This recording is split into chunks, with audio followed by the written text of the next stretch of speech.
नरेंद्र मोदी के खिलाफ कैसे साजिश रची गई, इसका खुलासा स्पेशल इन्वेस्टिगेशन टीम की एक चार्जशीट से हुआ है।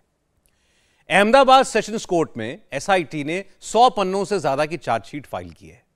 इस चार्जशीट के पन्ने गुजराती में हैं, लेकिन देश और दुनिया में सबसे ज्यादा चर्चा इन्हीं 100 पन्नों की है। हमने इस चार्जशीट को बहुत गौर से पढ़ा, एक एक पॉइंट का हिंदी में अनुवाद किया और इसमें चौंकाने वाली बात पता चली। नरेंद्र मोदी को सजाए मौत दिलाने की साजिश थी। गवाहों को तोड़ मरोड़ कर पेश किया गया, झूठे सबूत बनाए गए, फर्जी दस्तावेज तैयार किए गए, एक प्लान बनाया गया जिसके तहत कुछ लोग नरेंद्र मोदी को कड़ी सजा दिलाना चाहते थे। कौन थे ये लोग, इन्होंने कितने साल तक ये प्लान बनाया और कैसे ये पूरा का पूरा प्लान फेल हुआ, इसकी साजिश नाकाम हुई, निर्णय कपूर की एक्सक्लूसिव रिपोर्ट से समझते हैं। मोदी को फंसाने के लिए बहुत गहरा षड्यंत्र रचा गया। साजिश का पहला हिस्सा था नरेंद्र मोदी की जान से खेलना। साजिश इतनी खतरनाक थी कि कुछ लोगों ने प्लान बनाया नरेंद्र मोदी को फांसी दिलाना। ये कौन लोग थे, थोड़ी देर में बताएंगे। सोचिए, जो आज देश के पीएम हैं, 8 साल से देश चला रहे हैं, जो 13 साल गुजरात के सीएम रहे, 2002, 2007, 2012 में जिन्होंने लगातार 3 चुनाव जीते, उस नरेंद्र मोदी को फंसाने के लिए 20 साल पहले फर्जी केस बनाए गए, फर्जी दस्तावेजों का जुगाड़ किया गया, फर्जी गवाह खड़े किए गए। कुछ लोगों ने सबसे पॉपुलर सीएम को सजाए मौत दिलाने के लिए फेक स्क्रिप्ट लिखी। मोदी का पॉलिटिकल करियर खत्म करने की प्लानिंग थी। मोदी पर इतना हमने तूफान चलाया, ये हारता क्यों नहीं है, ये मरता क्यों नहीं है, ये खत्म क्यों होता नहीं है, ये उनकी जिद है। ये हम मोदी को नीचा दिखा करके रहेंगे, हम मोदी को नीचा गिरा करके रहेंगे। मोदी को खत्म करने की सुपारी किसने ली थी, किसके कहने पर यह पूरी पटकथा लिखी गई, पूरा फर्जीवाड़ा कैसे हुआ, गवाह कब, कहां और कैसे बदले गए, इन सारे सवालों के जवाब गुजरात दंगों की जांच कर रही एसआईटी की उस चार्जशीट में है जो उसने फाइल की है।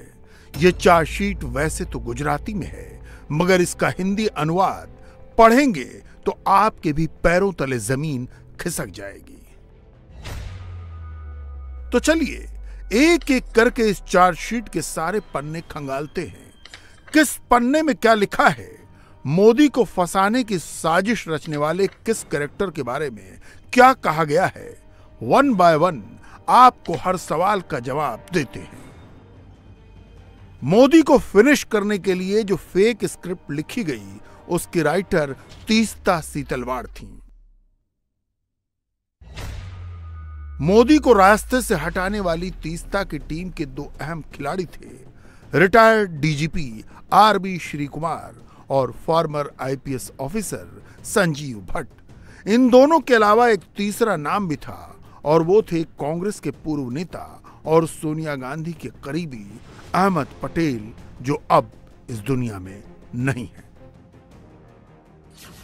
ये सारे कैरेक्टर्स एक ऐसा फूल प्रूफ प्लान रेडी करना चाहते थे जिससे मोदी को संभलने का मौका तक न मिले और उन्हें जेल की सलाखों के पीछे धकेला जा सके। चार्जशीट के मुताबिक दंगों के बाद तीस्ता सीतलवाड़, अहमद पटेल, संजीव भट्ट और आरबी श्री कुमार, इन सब ने एक दूसरे को कांटेक्ट किया, यानी चारों एक दूसरे के संपर्क में आए और एक बार नहीं, कई मौकों पर इन चारों ने एक दूसरे के साथ अलग अलग मीटिंग्स की।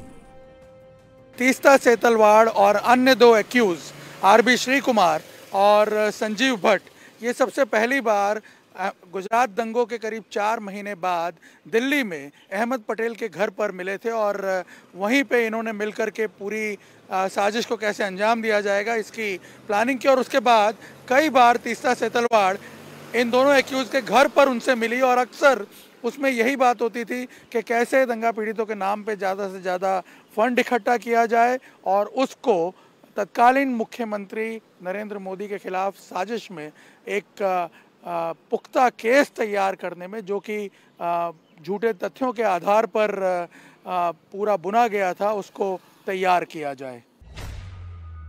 चार्जशीट के मुताबिक मोदी के खिलाफ केस मजबूत बनाने के लिए, गलत सबूत और गवाह खड़ा करने के लिए मीटिंग्स के दौरान एक बार तीस्ता सीतलवाड़ को 30 लाख रुपए की रकम भी मिली।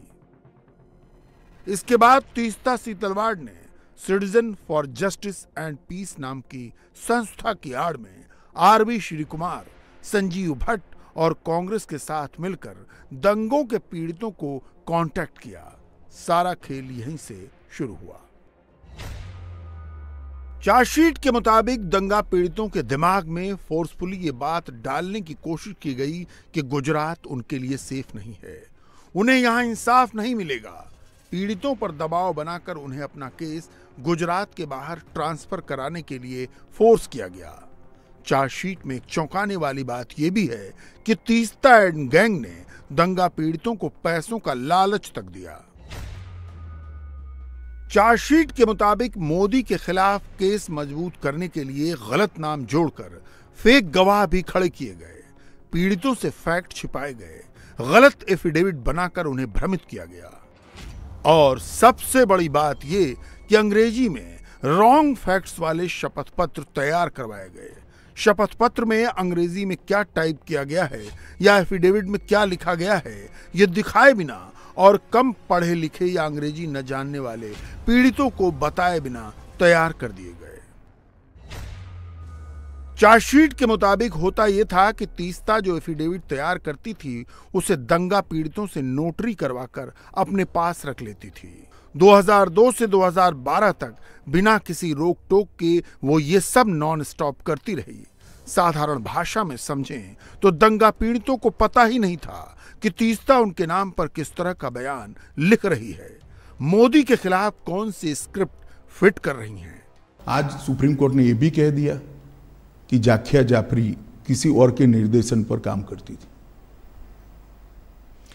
कई सारे विक्टिम्स का एफिडेविट एनजीओ ने साइन कर दिए, विक्टिम को मालूम ही नहीं है।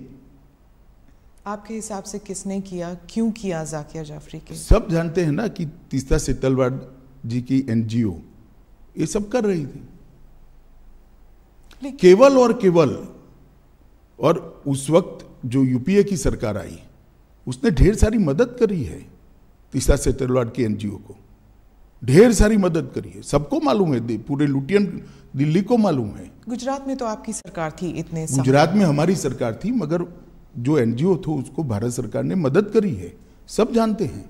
और केवल मोदी जी को टारगेट बनाकर ये सब किया गया, उनकी छवि को हानि पहुंचाने के लिए किया गया, उनको दंगों के केस में उनकी लिप्तता बनाने के लिए किया। तीस्ता अपनी मर्जी से विक्टिम की जानकारी के बगैर एफिडेविट में कुछ ऐसे पैराग्राफ इंसर्ट कर देती थी जिससे मोदी को डायरेक्ट टारगेट किया जा सके, मोदी के खिलाफ मजबूत केस कैसे बनाया जा सके। मगर जब वहीं विक्टिम एसआईटी के सामने पेश होते थे तो जो उनके बयान होते थे वो एफिडेविट से बिल्कुल अलग होते थे। जिन लोगों के नाम पर ये फेक एफिडेविट बनाई गई थी उन्हें भी प्रभावित किया गया, उन पर दबाव डाला गया। चार्जशीट के मुताबिक तीस्ता सीतलवाड़ और दूसरे आरोपियों ने फेक स्टोरी वाली एफिडेविट को ओरिजिनल बताकर मोदी के खिलाफ इस्तेमाल किया। कानूनी कार्रवाई को आगे बढ़ाने के लिए भी इन्हीं फेक दस्तावेजों का इस्तेमाल हुआ। ना मानने वाले गवाहों को कई बार धमकाया भी गया कि वो जैसा कहा जाता है उस हिसाब से उनका साथ दें। और सबसे बड़ी बात कि इनमें से ज़्यादातर गवाह इलिटरेट थे, उन्हें ये भी नहीं पता होता था कि अंग्रेजी में फाइल किए जाने वाले जो एफिडेविट्स थे उसमें एक्चुअल में क्या लिखा गया है, और ज़्यादातर किस्सों में वो जो उन्हें बताया गया था उससे अलग ही फैक्ट्स होते थे। चार्जशीट के मुताबिक साजिशकर्ताओं ने गलत इरादे से मोदी के खिलाफ जानबूझकर प्रचार किया, माहौल बनाया। इसके पीछे भी एक मकसद था। चार्जशीट के मुताबिक तीस्ता एंड कंपनी चाहती थी कि उनकी फेक स्टोरी लाइमलाइट में बनी रहे, उन्हें राजनीतिक और आर्थिक लाभ मिलता रहे और नरेंद्र मोदी का पॉलिटिकल करियर धीरे धीरे खत्म हो जाए। भारतीय जनता पार्टी नहीं कहते कि हम पर टैग लगाने का झूठा प्रयास किया, अब सुप्रीम कोर्ट भी कहती है कि झूठा टैग लगाने का प्रयास किया। जनमानस ने, जनता ने कभी भी ये आरोप को स्वीकारा नहीं। मीडिया, एनजीओ और हमारी विरोधी पॉलिटिकल पार्टी आरोपों को चलाते गई। इन्वेस्टमेंट समिट होता था, हर अखबारों में दंगों पर आर्टिकल आ जाते थे। 10 साल तक, 12 साल तक कंटिन्यूअस आए। मोदी जी जब भी विदेश जाते थे, उनको एम्ब्रेस करने के लिए विदेश के अखबारों में आर्टिकल छपाए गए। एक व्यक्ति को परेशान करने के लिए कैसा हो सकता है? मुझे तो लगता है आप जैसे व्यक्तियों ने थीसिस लिखना चाहिए। चार्जशीट में retired DGP RB Shri Kumar और फॉर्मर आईपीएस संजीव भट्ट को भी कटघरे में खड़ा किया गया है।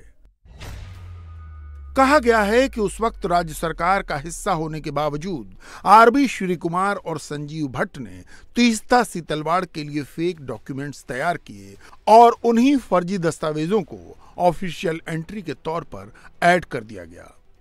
चार्जशीट के मुताबिक इन दोनों ने तीस्ता के साथ मिलकर जबरदस्ती दंगा पीड़ितों के सिग्नेचर्स फर्जी दस्तावेजों पर करवाए। इतना ही नहीं, आरबी श्री कुमार ने तो एक बार पीड़ितों को धमकी भी दी कि तीस्ता की मदद करो, नहीं तो मुसलमान तुम्हारे खिलाफ हो जाएंगे और तुम आतंकवादियों के निशाने पर आ जाओगे। चार्जशीट में एक और बड़ा खुलासा तत्कालीन आईपीएस ऑफिसर संजीव भट्ट को लेकर भी हुआ है।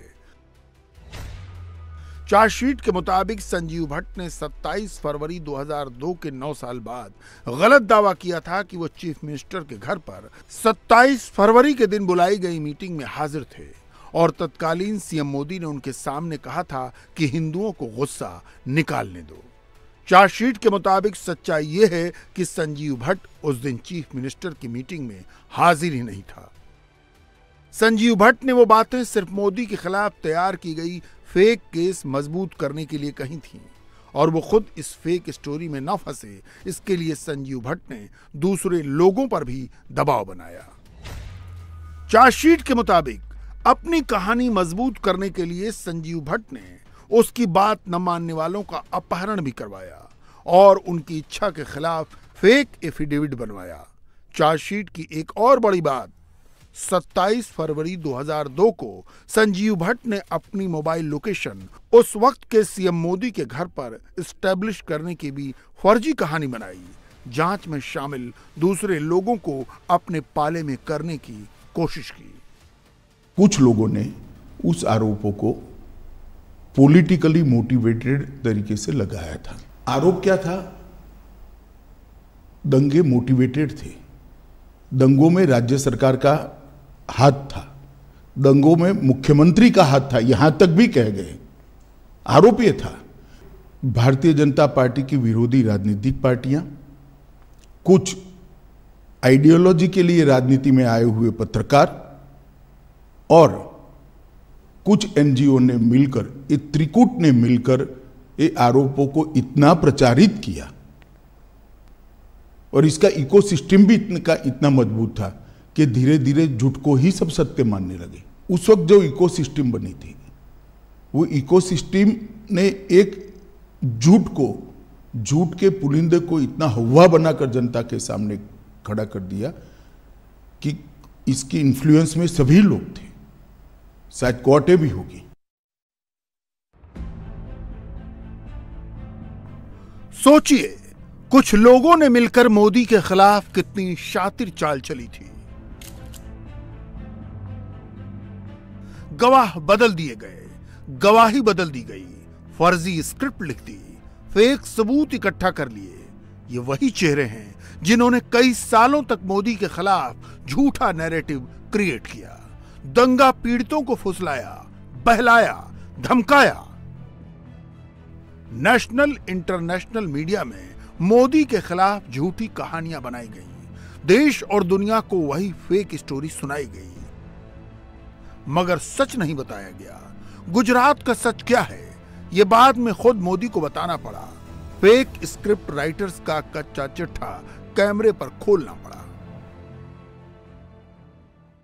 2002 27 फरवरी शाम से मैंने कितनी प्रेस कॉन्फ्रेंस की, मैंने कितने टीवी इंटरव्यू दिए, मैंने कितने मीडिया, प्रिंट मीडिया को इंटरव्यू दिए, सारा कंपाइलेशन आप ANI की तरफ से देश को दो।